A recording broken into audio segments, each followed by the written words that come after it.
Hey guys, so this video is really explaining how to roll a fingerprint card, and I have another video of two of our seniors doing this, but this PowerPoint, this training comes directly from DCJS, Department of Criminal Justice Services, here in New York State, and I mentioned them in another video.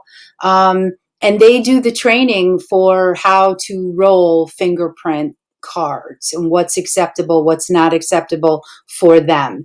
And so I want to go through this. I want you to go through this prior to attempting to roll fingerprints on each other in the classroom. And that a rolled fingerprint card is one of your portfolio items that I want you guys to have in there. And I want it to be a very, very good card. It may take you a few attempts. Some people more than a few. Rolling fingerprints, for some people it comes very easy and naturally, and they don't have any trouble picking it up, and other people it's tricky and they need a lot of practice before they get a really good one. So I'm not sure which way it'll be for you. I hope it's easy, but if it's not, that's fine, because you can do it as many times as you need to until you get a card that's really, really good for your portfolio. I'm looking at like a 95 or better. So we'll get started. You don't really need to copy any of these notes, but I want you to listen and follow along and look at the slides, look at the pictures, because this will help teach you or train you prior to you rolling your own fingerprint cards. Okay. So taking legible fingerprints, presented by DCJS Training and Quality Assurance Unit.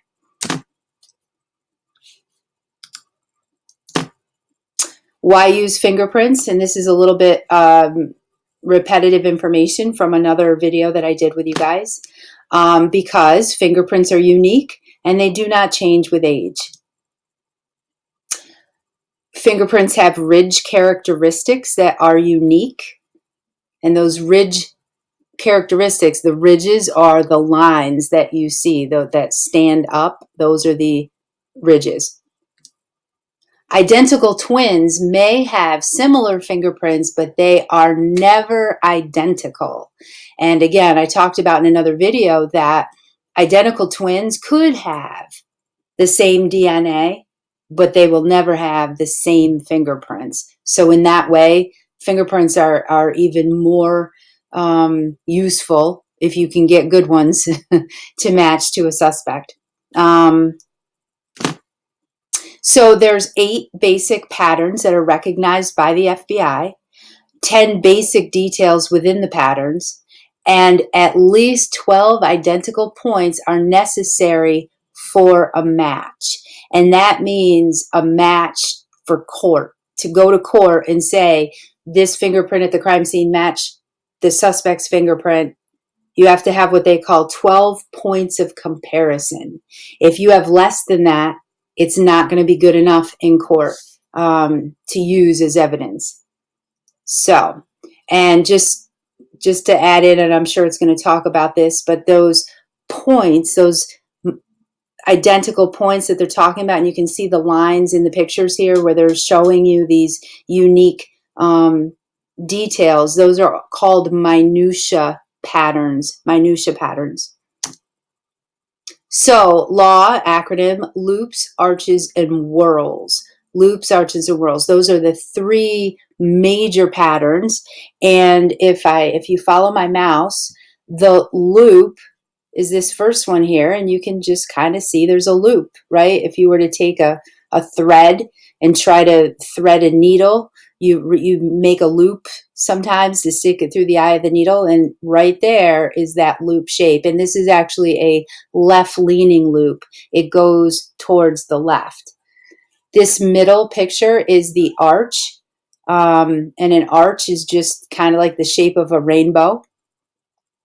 And then you have whorls with,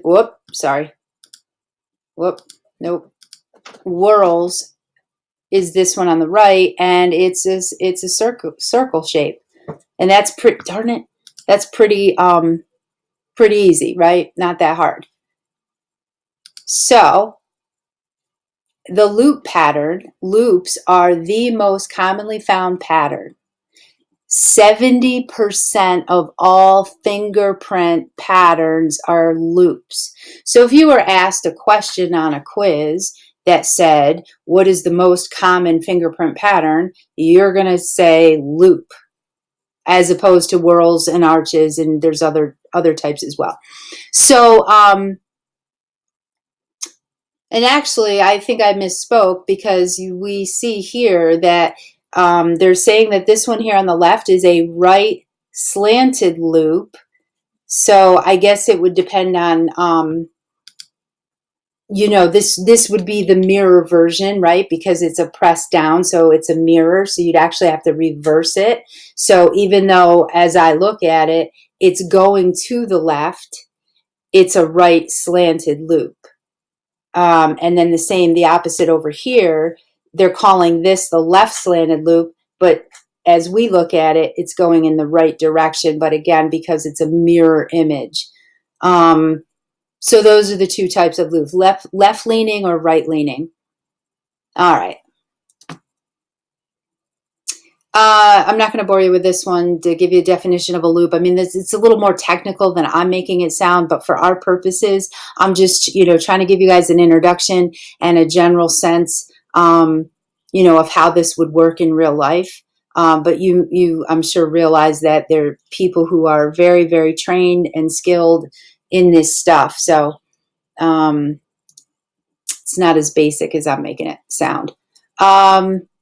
So right slant loop, right hand, left slant, 90% probability. Let's see, loop examples. So they're actually showing you a bunch of different ones here. There's the loop, right here, right here. So arches, plain arches. So you have two kinds of arches, a plain arch and a tented arch. So the plain arch is the one that just kind of looks like a rainbow, and they're found in 4% of fingerprint patterns. Tented arches, so it's literally like the shape of a tent, they're only found in 1% of fingerprint patterns. So they're pretty rare, tented arches. So if you look right here in the middle of that pattern, you can see that tent shape as opposed to just that kind of curved round shape. So plain arch, tented arch, that's another pattern, major pattern. So we have a left leaning loop, right leaning loop, plain arch, tented arch. There's a plain arch, and again, you guys can read this. There's some more, you know, examples of arches. And I'm going to have you guys do a lab where you have to identify the patterns. So you really should spend time looking at these patterns and understanding where you're supposed to look to identify the pattern right there in the middle. There's the tent, again, tented arch. So right here, you see it right there. And there's a bunch of other examples. And I can just quickly, it's just kind of jumping right out at me. Sorry. You know, the tent right there, right here, right here. Okay. And then a whorl, which is that circle shape, occurs in 25% of fingerprint patterns. So you have a plain whorl and you have a central pocket whorl. So the plain whorl is just a, you know, spiral, round spiral. But the pocket, you can kind of see, it looks like it's in a little pocket here with the way the ridges are on either side of it. So whorl patterns, double loop, accidental. I'm not going to get that technical with you guys. I want to get to the rolling part, but here's some more examples of whorls. So just, you know, really take a minute to kind of look at these patterns and see the common, you know, commonalities in them. Central pocket, loop, whorl. And then there's a bunch of those examples. Oh, it's my kitty cat. Okay. So These are all, and I can share this PowerPoint with you for you to, whoops, this is Mabel. Say hi, Mabel. You can take your time to look at these patterns more. So I'm trying to get to the rolling part. Okay, well, this picture, this slide is really important. This is the minutia patterns that I was mentioning earlier. And these are what you need 12 of to match with between the two fingerprints to call it a match legally in court. And so, of course, they have these names for them. And you would be looking for these, individual patterns in your print. And you want to find 12 of those that match. So, fundamentals of fingerprinting: knowledge of proper techniques, awareness of good quality fingerprints, which include clarity and pattern recognition, and practice. So after a person is arrested, they are taken to the police station or the jail for booking. Booking involves paperwork, taking the offender's photograph, and their fingerprints. The fingerprints are then sent to the IAFIS database, and that stands for the International Automated Fingerprint Identification System or Service. I've heard it both ways. And let me back up here. So you can see in this picture right here, this is what we call the live scan. And there's no ink, there's no paper. You literally are rolling the person's fingers over the glass, and it's taking a scan of that fingerprint and digitally sending it to the system, to the database. And here's another picture. So this says today most departments use a live scan machine, which uses infrared to digitally scan fingerprints and then sends them electronically to DCJS and the FBI. And I talked about this process a little bit in the other video, so hopefully you guys know what I'm talking about. But again, you just roll the fingers. This is the new way. This is the modern way. This is new school. I tell you guys all the time, I think it's a good idea to know the old school way and the new school way. So this is certainly cleaner and easier and faster than the old way. But you guys are going to learn the old way because we know that technology breaks sometimes and fails. But you can see right in the picture here that they have this program on their laptop, and they're able to see right away if those prints were good or not, were rolled good enough to be read and to be accepted into the system. And here's the old-fashioned way. The old school way is to use ink and paper fingerprint cards. And this is what you guys are going to be doing. And this is what I was talking about, that I want you to have a really good one for your portfolio and that you can show that you know how to do this. So a couple of things I want to point out just right away in this picture. You see that this is a two-handed operation, not one hand. You're not just taking the suspect's hand and rolling it one-handed. You need both hands to have it steady and to come out clear. So I just said this, technology can fail, machines can break, and you're going to have more knowledge and skill than all of your peers in the workplace. And again, just to look at the picture, you see that the prints that have been rolled so far look square. That's exactly right. That's what a rolled print looks like when you're done. It looks square. It's not just a print that you would, find at a crime. It's square. And you can also see that they're right in the middle of each box, which is exactly what you want. And you can see the ink is below that first knuckle line. And I talk about that in another video as well. But you really want the ink nail bed to nail bed. Okay, and below the first knuckle line. So have the person stand in a position that is comfortable for both of you. Remember, you are in charge.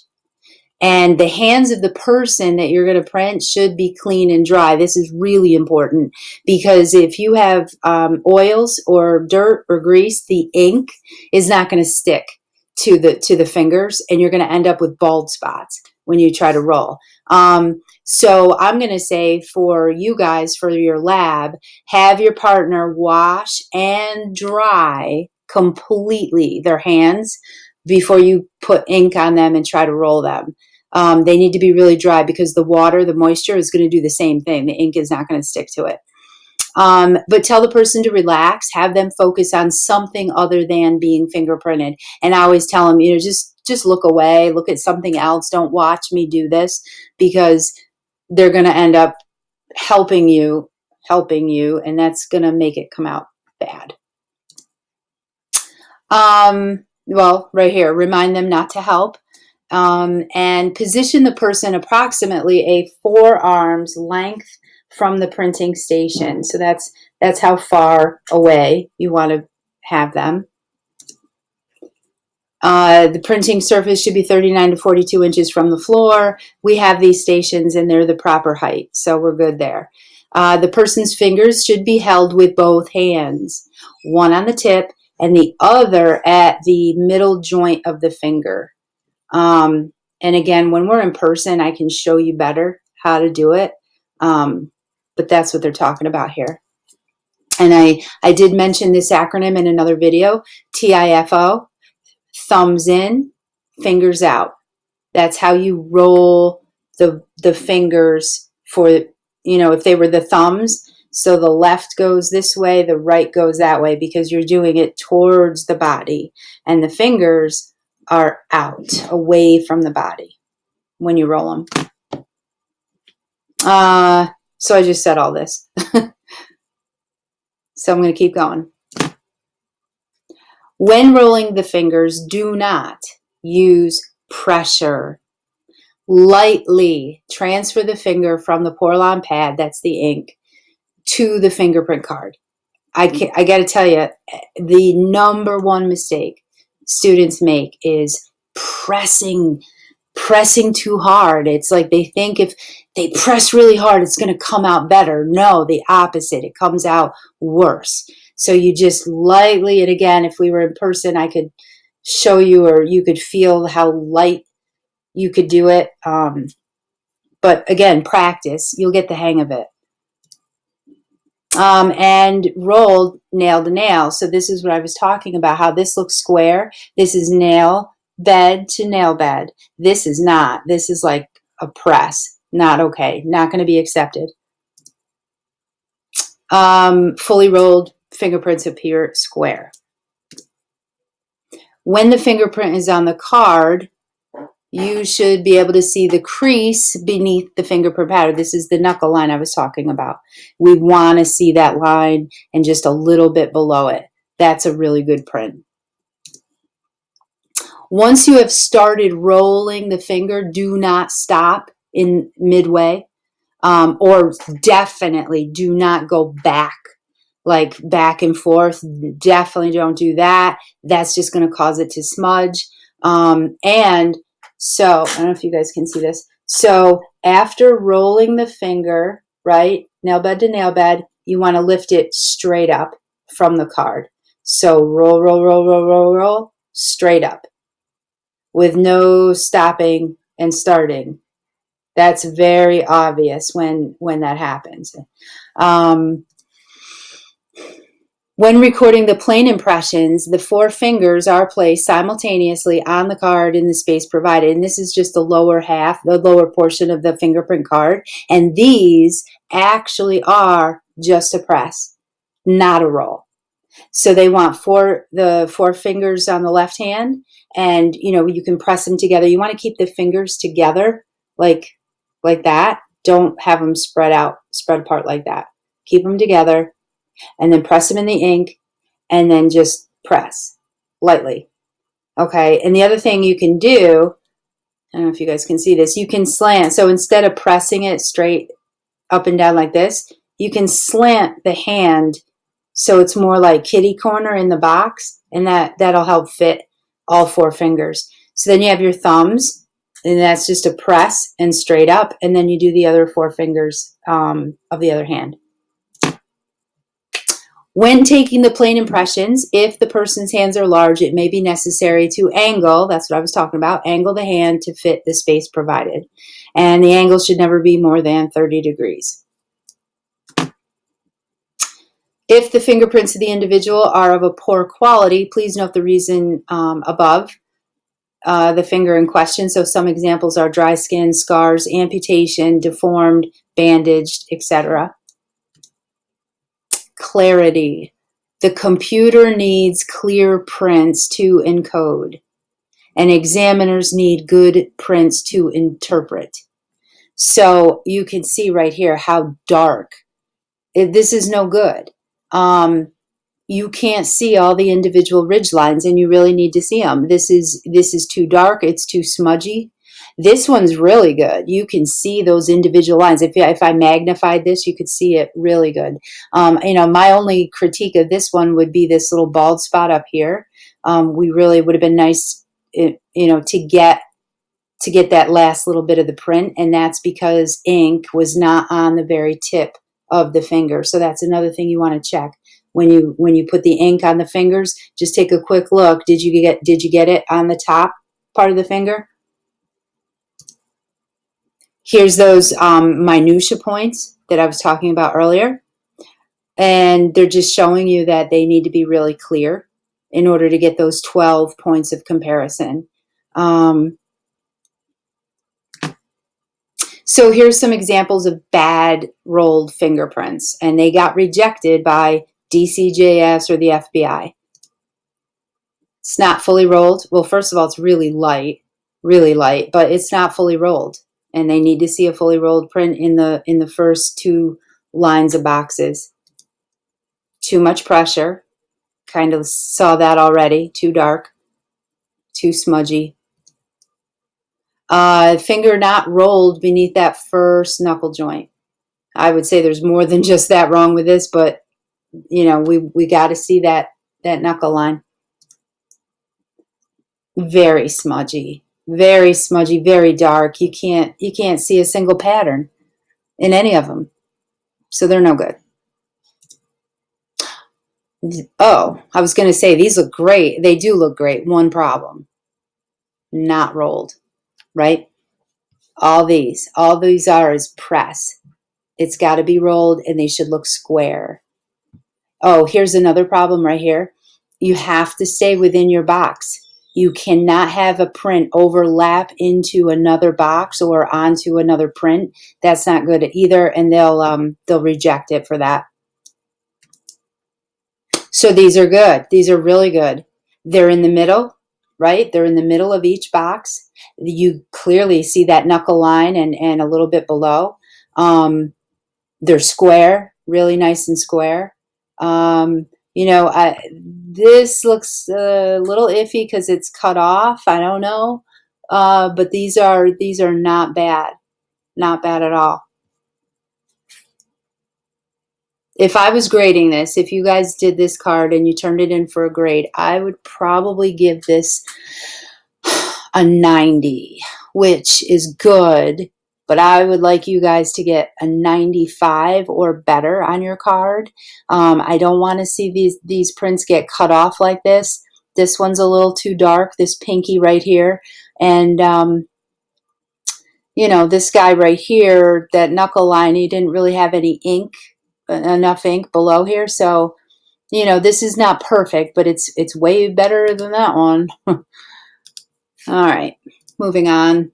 So, quality checklist before sending in the card. This is what DCJS is telling people, telling officers, police departments what they want them to do before they send them in a fingerprint card.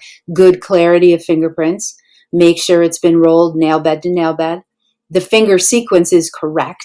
So the card has right on it which hand, left hand or right hand, and which finger. Make sure it's the right finger in the right box. And any abnormalities have been noted. Also, you got to fill your fingerprint card out. There's a bunch of information that goes in at the top. The name, the sex, date of birth, social security number, and signature of person being fingerprinted and the person taking the fingerprints. And I can go over that with you when we are in person. And that's it.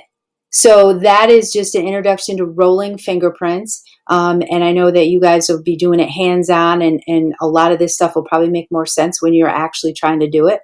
But thanks for watching.